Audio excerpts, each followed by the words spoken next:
Buenos días, mi nombre es Ana Caterina Beltrán Rangel. Yo soy Freddy Otero. Mi nombre es Dayana Mesa Moreno. Hacemos este video porque les vamos a presentar un resumen del libro titulado Así se domina el mundo del autor Pedro Baños. Somos estudiantes de negocios internacionales del quinto semestre Y pertenecemos a la Universidad de Investigación y Desarrollo, UDI. Pedro Baños es coronel del Ejército de Tierra y diplomado del Estado Mayor de España. Actualmente se encuentra en una situación de reserva. Él ha sido jefe de muchos escuadrones de ejércitos y hoy es uno de los mayores especialistas en geopolítica, estrategia, defensa, seguridad, terrorismo, inteligencia y relaciones internacionales. Capítulo 1. Geopolítica y geoestrategia. Este capítulo nos habla de que los acontecimientos políticos se puedan comprender, interpretar y justificar por su vinculación a posiciones geográficas y antecedentes históricos, pero que la geopolítica actual exige un punto de vista más amplio y profundo. La geopolítica ha pasado de estar limitada de un espacio muy concreto a todo el globo terráqueo dado la globalización y la interdependencia de los países. ¿Esto qué hace? Esto hace que hasta los países más pequeños establezcan su propia geopolítica, ya que la mayoría de cosas que pasen en el mundo les afectará de cualquier forma, así como está afectando a las dimensiones extraterrestres. La geopolítica actual es definida como la actividad que se desarrolla con la finalidad de influir en los asuntos de la esfera internacional sin ser influidos. ¿Qué quiere decir esto? Sin que nadie se entrometa en las decisiones.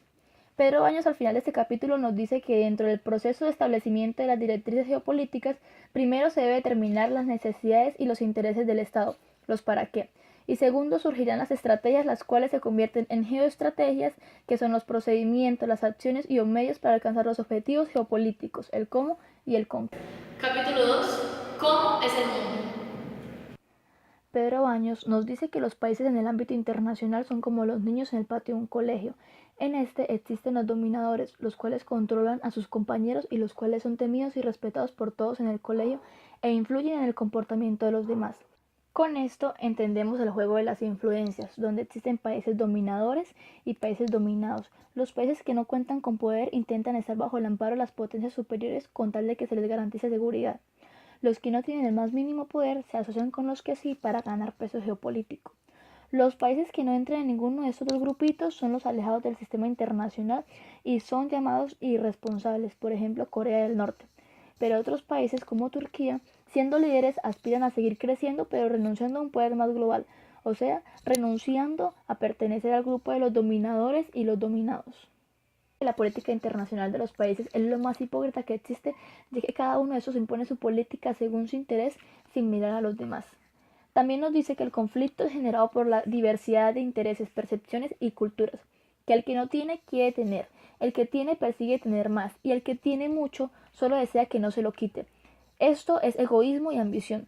La lucha, la guerra siempre es por obtener el poder y esta nunca dejará de existir, ya que el estado natural del hombre no es la paz, sino la guerra.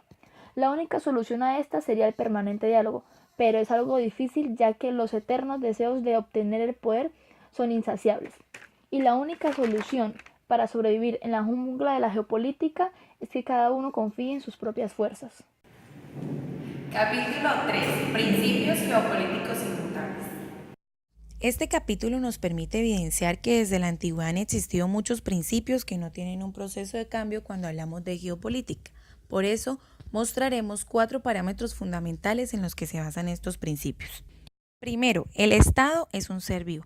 Se toma como un ser vivo, ya que éste necesita alimentarse para poder sobrevivir y expandirse, mostrándonos que están en una permanente competencia por controlar y expandir su espacio vital. Segundo, la economía manda. La política es la expresión concentrada de la economía.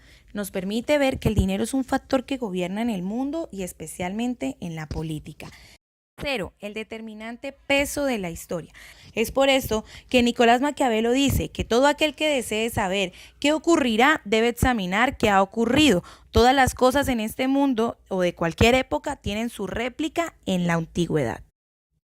Cuarto, no hay aliados eternos sino intereses permanentes. Entre estados priman siempre los intereses nacionales, de modo que el fundamento de ellos son el beneficio propio y no la moral o la función ética común. Ahora les vamos a presentar el capítulo número 4, Titulado Las geoestrategias inmortales. En este capítulo mostraremos las geoestrategias que han sido dominantes a través de la historia. Primera, la intimidación. Es una estrategia disuasoria que trata de convencer a los demás estados que actúen como uno desea mediante el temor o la amenaza del uso de la fuerza. Segundo, cerco y contracerco. Esto se basa en que todos los aliados estratégicos que tenga un país cerca de las fronteras contrincantes deben apoyarlo o hacerse débil o fuerte según como éste deba estar en cada momento o situación que se presenta.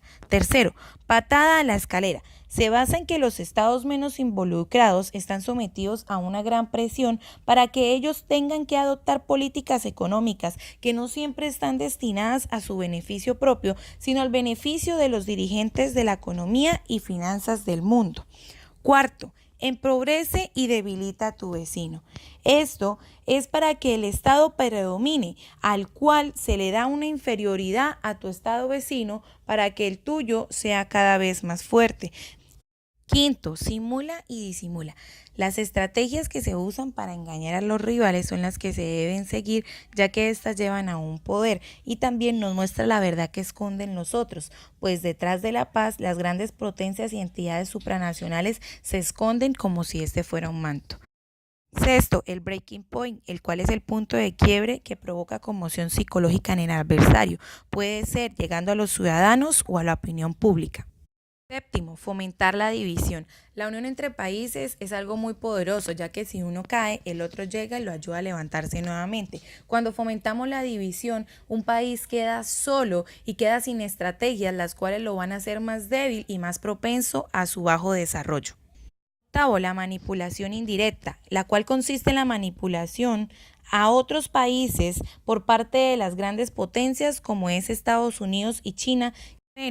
Retuerce la ley para retorcer a tu enemigo. Aquí nos damos cuenta lo beneficioso de llegar a crear leyes para cumplir con nuestro propio interés. Décimo, quítate tú para ponerme yo. Es una forma de derrotar al que está en el poder para colocarse uno propio. Esta es una guerra de poder en las cuales los que más pierden son los ciudadanos, pues creen en las ideas que plantean sus supuestos gobernantes para crear una mejor calidad de vida en su estado o en su nación. No hagas lo que los demás pueden hacer por ti. Una de las mejores estrategias es hacer que otros hagan las cosas por uno mismo, sobre todo en actos perversos. La creación del enemigo. Los seres humanos tienen la necesidad de tener un adversario para fortalecer su sociedad interna, ya que al tener un enemigo común se unen los pueblos cercanos. Estados Unidos usa esta técnica e hizo que Europa se una y les compre armas. Creación y demonización. Dentro de este escenario utilizan la estrategia de demonizar a Gaddafi, corriendo rumores que el dirigente empleaba violaciones masivas como instrumentos de guerra. Todos estos falsos rumores se extendieron y por lo tanto expulsaron a este del poder. El contrapeso. Siempre se ha buscado una dominación de las masas. El de Gran Bretaña es un claro ejemplo debido a que en las dos guerras mundiales Londres tuvo como objetivo tener un equilibrio del poder de Europa, de modo que ningún país acumulara fuerzas para dominar el continente. En geopolítica se busca un equilibrio pero siempre es inestable, por eso se busca hacer reajustes permanentes los cuales generan guerras y desastres. Miente que algo queda. Siempre ha sido primordial conquistar mentes y corazones y vencer la guerra de ideas. Cuanto más grande sea la mentira, más gente se la creerá. Y los medios de comunicación son el canal a través del cual se repiten las mentiras que llegan a la sociedad. La propaganda en tiempos de Reagan. Durante la administración de Reagan se puso en marcha un programa de operaciones psicológicas para contrarrestar la propaganda soviética. Muy activa en los países occidentales, esta campaña tenía como finalidad influenciar en las opiniones públicas de los países objetivos, así como los ciudadanos estadounidenses, de modo que se lograra un apoyo popular que beneficiara los intereses de Estados Unidos. Las armas de comunicación masiva. En la actual avalancha de desinformación se crea un espejismo de pensar que somos libres, dueños de opiniones propias e independientes. Pero todo este bombardeo de noticias lleva a que se nos cierren las mentes, los cuales hace imposible pensar con claridad. La creación de la necesidad. Cuando un Estado tiene mucho de algo, llega a poseerlo. La creación de la necesidad puede ser la mejor forma de sacarle beneficio o utilizar para mantener el poder. Esta estrategia consiste en hacer creer a los demás que precisamente ese algo es lo que necesitan. A continuación les hablaremos del capítulo 5 titulado Errores frecuentes en geopolítica. Capítulo 5. Los estados cometen los mismos errores geopolíticos y no aprenden del pasado. Es importante conocer la idiosincrasia de los pueblos porque a lo largo de la historia han ido a guerra sin conocer el valor que se tiene por la vida o en qué medida recurren a la violencia el pueblo al que se quiere invadir.